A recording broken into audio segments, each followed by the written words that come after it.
Bella a tutti ragazzi, ben ritrovati in un nuovo video del Mercato. Batto napoletano, scusate un attimo giù, perché voglio vedere se con sta luce qua si vede meglio, mi vedo meglio, perché tengo la luce del sole proprio puntata in faccia dalla mia camera di cui in questo momento sto registrando, tengo proprio ho il sole come va dall'occhio, cioè io posso prendere solo la luce del sole, ma non so che così con sta luce della lampada riesco a far bene, però vabbè, vediamo un po'.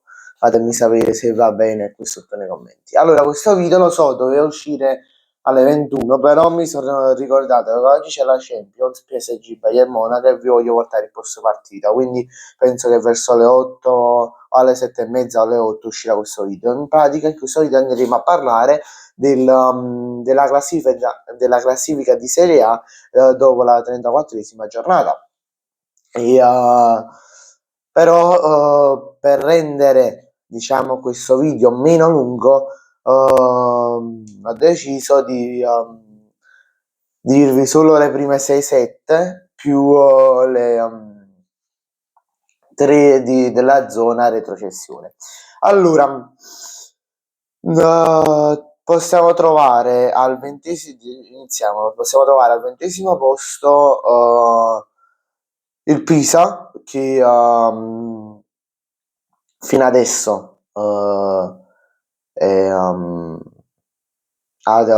totalizzato 18 punti. Pisa che segna molto, ma subisce anche molto. Per esempio, vi possiamo ricordare quel 5-2, 5-3, non mi ricordo, contro l'Inter, che praticamente, scusate se a volte mi passa così, io mi avvicino perché sto cercando di capire se con la luce mi va meno negli occhi, ma vedo che non c'è cambiamento. Vabbè, stavo dicendo, possiamo ricordare il 5-2 contro l'Inter che se vi ricordate, se il Pisa si è fatto rimontare da 10 minuti, stavano 2-2 e poi nel secondo tempo hanno fatto i gol del 5-2. Quindi penso che all'anno prossimo che ritorneranno in Serie B al 99% torneranno in Serie B e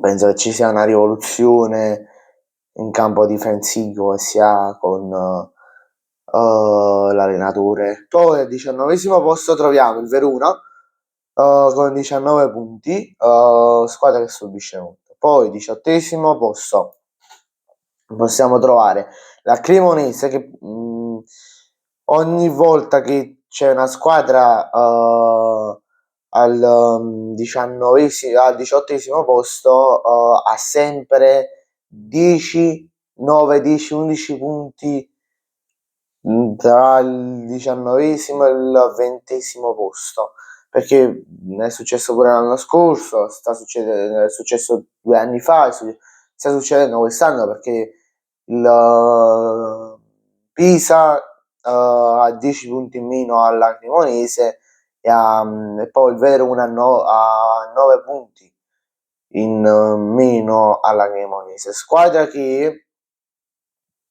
sta lottando fino all'ultimo per cercare di salvarsi. Io per esempio voglio vedere la Cremonese di Cancorina, però capisco che la Cremonese non è stata costruita al 100% per là. Poi Conference League possiamo trovare con 61 punti la Roma che con Como e Juve stanno lottando per la Champions. Como che ha pari punti con la Roma, però è quinto per la differenza reti. Per la differenza reti. Però se la Roma sta lottando, così come il Como che la Juve che ha 3 punti in più sia del Como che della Roma, stanno lottando per un posto in Champions. Poi Milan terzo, che ha pareggiato la partita contro la Juve che abbiamo appena citato, però cioè, forse ho detto però che ha perso, no? In verità volevo dire che ha pareggiato, vabbè.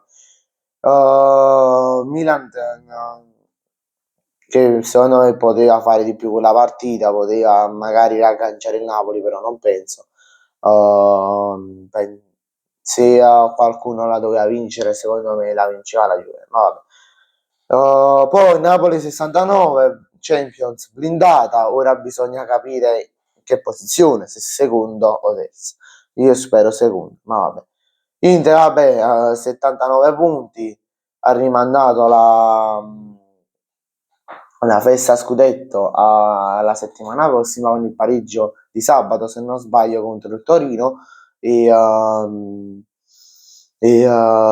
se dovrebbe succedere una specie di miracolo se le perde tutte fino alla fine il Napoli vince, però vabbè, non voglio stare qua a far calcoli, ormai facciamo i complimenti, applaudiamo le mani, lo scudetto andate a voi, però il Napoli sta cercando di mantenerlo fino alla fine della stagione. Ma vabbè, io vi saluto, vi ricordo di lasciare like, di commentare, che al sottoscritto fa un bel piacere, aiutate l'algoritmo a farmi salire, e vi ricordo di iscrivervi al canale. Ciao, aggiù.